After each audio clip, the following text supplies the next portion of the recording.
दोस्ती एक ऐसा रिश्ता होता है जिसमें भले ही खून का रिश्ता ना हो, लेकिन ये रिश्ता खून के रिश्ते से भी बढ़ के होता है। क्योंकि एक लड़का जो अपनी बातें अपने माता पिता से नहीं कह पाता है, वो सारी बातें अपने दोस्तों के साथ शेयर करता है।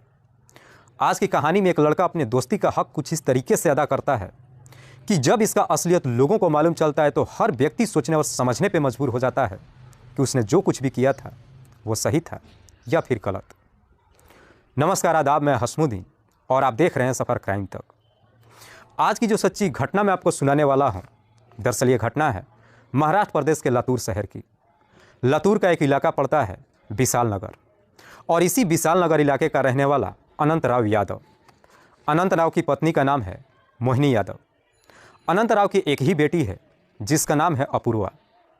अपूर्वा जिसकी उम्र है लगभग 24 साल, जो कर्नाटक के जमखंडी से डॉक्टरी की पढ़ाई करती है। अक्टूबर के पहली सप्ताह में दशहरा के अवसर पर अपूर्वा के कॉलेज में जब छुट्टी हो जाता है, कुछ दिन के लिए वो घर चली आती है। 16 अक्टूबर के अपूर्वा के पिता अपनी बच्ची के कॉलेज का फी जमा करने के लिए कर्नाटक चले जाते हैं।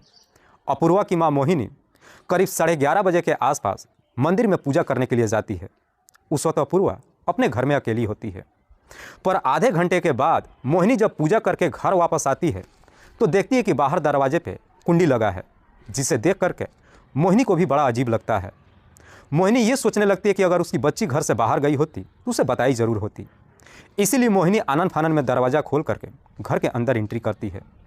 पर मोहिनी जैसे ही घर के अंदर एंट्री करती है, घर के अंदर का नज़ारा देख वो ज़ोर ज़ोर से चीखने चिल्लाने लगती है। दरअसल घर के अंदर ही फर्श पे अपूर्वा का डेड बॉडी पड़ा हुआ था। पूरा फर्श खून से लहूलुहान हुआ पड़ा था। अपूर्वा की डेड बॉडी को देख करके जब मोहिनी चीखना चिल्लाना शुरू करती है, उसकी चीख पुकार सुनकर आस पड़ोस के लोग भी इकट्ठा हो जाते हैं। तब तक मोहिनी बेहोश हो जाती है। आस पड़ोस के लोग जब अपूर्वा को देखते हैं, उसे आनन फानन में उठाकर नज़दीकी हॉस्पिटल में लेकर जाते हैं। लेकिन डॉक्टर जब अपूर्वा को चेक करते हैं तो मालूम चलता है कि अपूर्वा की मौत हो चुकी है। चूँकि मामला पुलिस का था, डॉक्टर इस बात की जानकारी नज़दीकी थाने में दे देते हैं। इधर पुलिस को जैसे ही सूचना मिलती है, पुलिस अपने टीम के साथ हॉस्पिटल में पहुँचती है और सबसे पहले अपूर्वा की डेड बॉडी को चेक करती है। तो मालूम चलता है कि अपूर्वा के शरीर पे किसी तेज़धार हथियार से कई बार वार किया गया था। पुलिस सबसे पहले अपूर्वा की डेड बॉडी को अपने कब्जे में लेती है और उसे पोस्टमार्टम के लिए भेज देती है। और फिर पुलिस अपने टीम के साथ अपूर्वा के घर पे पहुंचती है और घटनास्थल की बड़ी बारीकी तरीके से मुआयना करती है। घटनास्थल की मुआयना करती है तो मालूम चलता है कि अपूर्वा के घर में सारा सामान जहाँ तहाँ बिखरा हुआ था। अपूर्वा के गले की चेन और उसका दोनों मोबाइल भी गायब हुआ था। टेबल पे 2 गिलास भी पड़ा हुआ था, जिसे देख करके अंदाज़ा लगाया जा रहा था कि शायद ये लूटपाट का मामला है। तब तक इधर अपूर्वा के पिता भी घर पे आ चुके थे। पुलिस जब इस घटना के बारे में अपूर्वा के माता पिता से पूछताछ करती है तो दोनों कहते हैं कि साहब, इस बारे में हमें कुछ नहीं मालूम है। इसीलिए पुलिस अपूर्वा के माता पिता के तहरीर पे धारा 302 के तहत अज्ञात अपराधियों के विरोध में मुकदमा दर्ज करती है और इस केस की छानबीन करना शुरू करती है। पुलिस जब अपूर्वा के बारे में पता लगाती है तो मालूम चलता है कि अपूर्वा के ही कॉलेज में पढ़ने वाला मौली गोपाल, जो उसका बेस्ट फ्रेंड है। पुलिस मौली को थाने में बुलाती है और उससे अपूर्वा के बारे में पूछताछ करती है। मौली कहता है कि साहब, इस बारे में मुझे कुछ भी नहीं मालूम है। पुलिस अपनी तमाम कोशिश कर लेती है, लेकिन मौली के विरोध में कोई सबूत नहीं मिलता है। आखिरकार पुलिस मौली को छोड़ देती है और फिर पुलिस अब अपराधियों तक पहुँचने के लिए अब अपूर्वा के मोबाइल नंबर का कॉल डिटेल्स निकालती है। कॉल डिटेल्स को जब चेक करती है तो आखिरकार उसमें एक ऐसा नंबर मिल जाता है जिस पे अपूर्वा ने घटना से ठीक 1 घंटे पहले ही उससे बातचीत किया था। पुलिस जब उस नंबर का डिटेल्स निकालती है तो मालूम चलता है कि वो नंबर किसी अमर शिंदे के नाम पर रजिस्टर्ड है। अमर, जिसकी उम्र है लगभग 24 साल, जो अपूर्वा के ही पड़ोस का रहने वाला है। दरअसल अमर ये कोई और नहीं बल्कि अपूर्वा के ही बचपन का दोस्त है। पुलिस इसी कॉल डिटेल्स के आधार पर अमर को अपने कस्टडी में ले लेती है और फिर अमर से अपूर्वा के हत्या के बारे में पूछताछ करती है।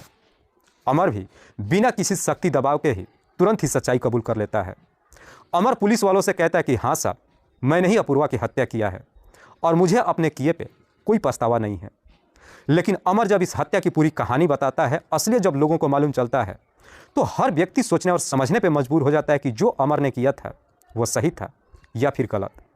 दरअसल इस कहानी की शुरुआत होती है 3 लोगों से, अपूर्वा, अमर और सार्थक। ये तीनों बचपन के दोस्त ही नहीं है बल्कि तीनों बचपन से ही एक साथ पढ़ाई करते हैं। तीनों बेस्ट फ्रेंड है।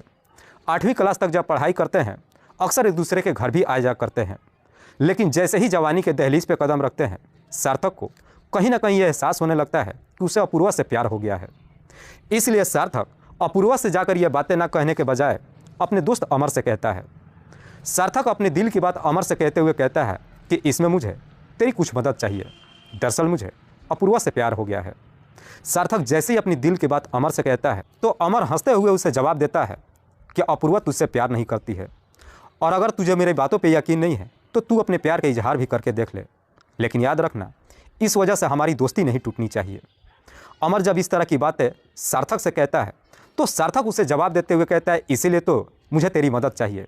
मैं खुद जा कर के डायरेक्ट अपूर्वा से अपने प्यार का इजहार नहीं कर सकता हूँ।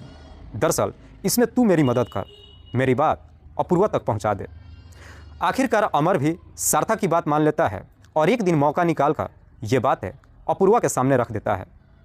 अपूर्वा अमर को जवाब देते हुए कहती है कि सार्थक कोई गलत लड़का नहीं है, मेरे दिल में उसके लिए बेहतर जगह भी है, लेकिन मैं उसे सिर्फ अपने दोस्त की तरह मानती हूँ। अमर जब ये सारी बातें आकर के सार्थक को बताता है तो सार्थक भी ये सुन करके खुश हो जाता है कि चलो मेरे लिए अपूर्वा के दिल में कोई ना कोई जगह तो ज़रूर है। मौका जब आएगा मैं अपने प्यार का इजहार भी कर दूंगा। धीरे धीरे जब समय गुजरना शुरू होता है, तीनों की जब 12वीं तक की पढ़ाई खत्म हो जाती है, उसके बाद से तीनों अलग अलग शहर में जाकर अपना दाखिला करा लेते हैं। सार्थक जो औरंगाबाद से जाकर इंजीनियरिंग का दाखिला करा लेता है, तो वहीं पे अपूर्वा कर्नाटक के जामखंडी में जाकर डॉक्टरी में दाखिला करा लेती है। वहीं पे हॉस्टल में रहकर पढ़ाई करने लगती है।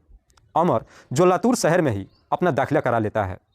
तीनों दोस्त अलग अलग तो हो जाते हैं, लेकिन इसके बावजूद भी अक्सर फ़ोन के जरिए एक दूसरे से बातचीत करते हैं। समय बदल जाता है, जगह बदल जाता है, सबके जीवन में नए नए लोग आ जाते हैं, लेकिन सार्थक के जीवन में कोई बदलाव नहीं हो पाता है।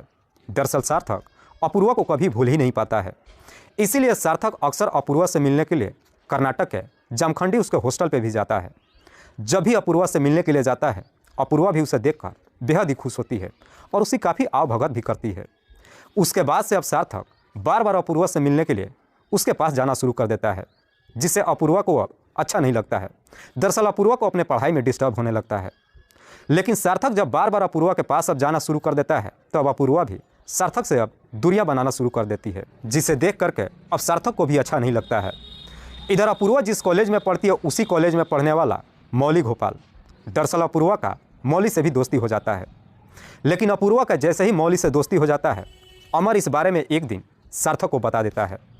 सार्थक को जैसे ही अपूर्वा के मौली के दोस्ती के बारे में मालूम चलता है, सार्थक के दिमाग में एक गलतफहमी बैठ जाता है। दरअसल सार्थक को लगता है कि शायद अपूर्वा का मौली के साथ में प्रेम प्रसंग शुरू हो चुका है, इसलिए अपूर्वा अब उसे ज़्यादा भाव नहीं दे रही है। लेकिन सार्थक को जैसे ही मौली के बारे में मालूम चलता है, सार्थक फिर से एक दिन अपूर्वा के पास कर्नाटक में जाता है और उसे जाकर समझाने की कोशिश करता है। कहता है कि नए दोस्त बनते ही तुम पुराने दोस्तों को भूल गई। जब इस तरह की बातें कहता है, अपूर्वा मुस्कुराते हुए जवाब देती है कि ऐसी कोई बात नहीं है। दरअसल जब मैं यहाँ पे पढ़ाई करने के लिए आई हूँ तो मेरे ऊपर पढ़ाई का कुछ ज़्यादा ही लोड हो चुका है, इसीलिए मैं ज़्यादा समय तुम लोगों को नहीं दे पा रही हूँ। लेकिन जैसे इस तरह की बातें कहती है, सार्थक अपनी दिल की बात अपूर्वा के सामने रख देता है।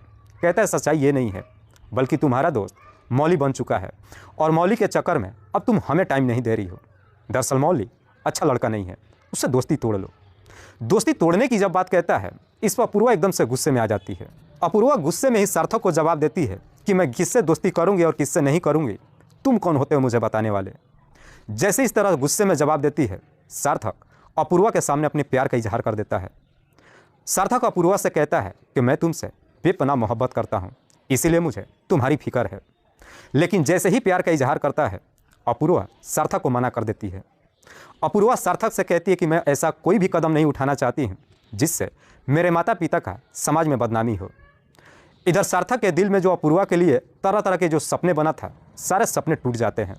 सार्थक को अब पूरा यकीन हो जाता है कि अपूर्वा उसके जीवन में नहीं आएगी।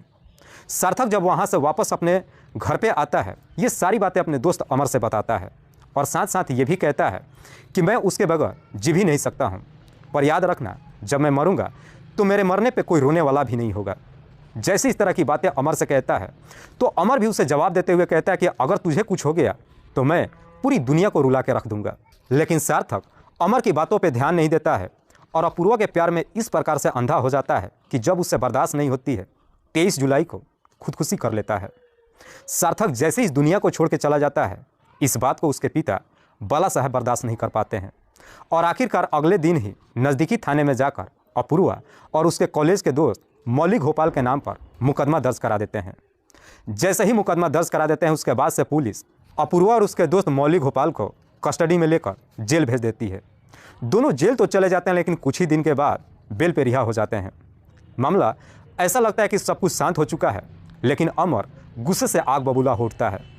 अमर को लगता है कि अपूर्वा की वजह से उसका दोस्त हमेशा के लिए इस दुनिया को छोड़ के चला गया, इसलिए अब अमर अपूर्वा से बदला लेने की ठान लेता है।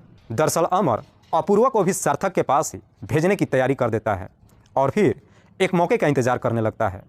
जैसे ही कुछ महीने का समय गुजरता है, अक्टूबर महीने में दशहरा के अवसर पर जब अपूर्वा के कॉलेज में छुट्टी हो जाता है, वो अपने घर चली आती है। अपूर्वा जब घर पे पहुंचती है उसके बाद से अमर भी उसके ऊपर निगरानी रखना शुरू कर देता है। 16 अक्टूबर को अपूर्वा के पिता उसके कॉलेज का फी जमा करने के लिए जब कर्नाटक चले जाते हैं, अमर को पहले से ही मालूम था कि उसकी माँ हर रोज़ 11:30 बजे के आसपास मंदिर के लिए जाती है। इसलिए करीब 11 बजे के आसपास अपूर्वा के नंबर पर फ़ोन करता है और उससे मिलने के लिए कहता है।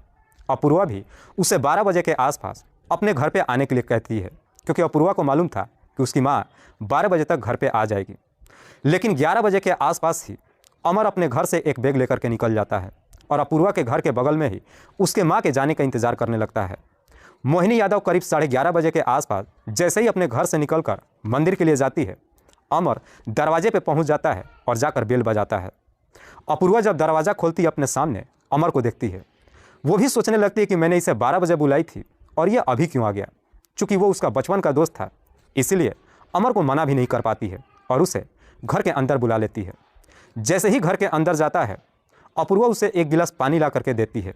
उसके बाद से दोनों कुछ देर तक बैठकर सार्थक के मौत के बारे में बातचीत करते हैं। उसके बाद से अपूर्वा किचन में चली जाती है चाय बनाने के लिए।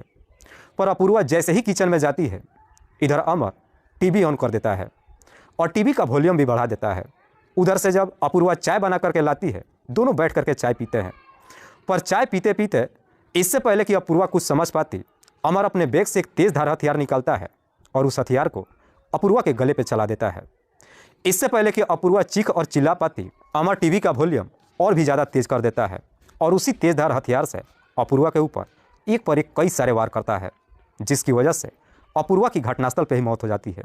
हालांकि थोड़ी सी शोरगुल भी होती है, लेकिन टीवी का तेज़ आवाज़ होने की वजह से वो आवाज़ घर से बाहर नहीं निकल पाती है। अपूर्वा की जैसे ही मौत हो जाती है, उसके बाद से अब अमर अपने आप को बचाने के लिए उसके घर का सारा सामान जहाँ तहाँ बिखेर देता है। उसके गले का चेन ले लेता है, साथ ही साथ उसका दोनों मोबाइल भी ले लेता है और सब अपने बैग में डालकर जब वहाँ से बाहर निकलता है तो अपूर्वा की तरफ देखते हुए कहता है कि तेरी ही वजह से मेरा दोस्त हमेशा के लिए इस दुनिया को छोड़ के चला गया, इसलिए मैं भी तुझे उसी के पास भेज रहा हूँ और जाकर उससे एक बार नज़रें ज़रूर मिलाना। जब घर से बाहर निकलता है, दरवाजे पर कुंडी लगा देता है और वहाँ से सीधे अपने घर चला जाता है। वाकई में अमर जब ये पूरी कहानी पुलिस वालों को बताता है, पुलिस अमर के ही तहरीर पर उसे अपने कस्टडी में लेती है। अगले दिन जिला अदालत में पेश करती है, जहां से उसे जेल भेज दिया जाता है। दोस्तों, इस पूरी घटना के बारे में आप क्या सोचते हैं? आप अपनी राय हमें कमेंट बॉक्स में जरूर दीजिएगा।